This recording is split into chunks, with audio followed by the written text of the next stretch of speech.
Hello दोस्तों, जैसा कि आपको पता है कि आज 22 जून और आज जेट 2026 के जो एडमिट कार्ड है वो रिलीज़ होने वाले थे। वो रिलीज़ हो चुके हैं। अब आपको कैसे देखना है मैं आपको बता दूं।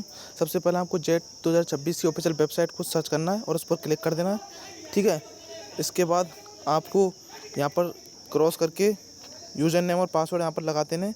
जो भी आपके यूज़र नेम और पासवर्ड है वो लगा देना है। मैं आपको लगा के दिखा देता हूँ। और जब आप लॉगिन कर दोगे यूज़र नेम पासवर्ड एवं कैप्चा डाल के, तो आपके सामने इस प्रकार का इंटरफेस खुलेगा।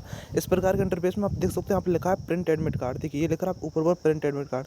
प्रिंट एडमिट कार्ड पर आपको क्लिक कर देना और आपके सामने आपका एडमिट कार्ड, यहाँ पर आपको अपना फिर एप्लीकेशन नंबर लगाना होगा। और जैसे ही एप्लीकेशन नंबर लगा कर और शो एडमिट कार्ड पर क्लिक करोगे, जो कि मैंने अभी लगाया नहीं एडमिट कार्ड नंबर, जैसे ही लगा के क्लिक करोगे उस एडमिट कार्ड पर, आपके सामने आपका एडमिट कार्ड खुल जाएगा। तो इसी प्रकार संबंधित जानकारी थी। वीडियो अच्छी लगी लाइक कर देना, चैनल पर नए हो सब्सक्राइब कर लेना। किसी को भी एडमिट कार्ड निकालने में परेशानी आ रही है तो मुझसे संपर्क कर सकते हो, डिस्क्रिप्शन में नंबर दे दूँगा। ठीक है, थैंक यू, बाय।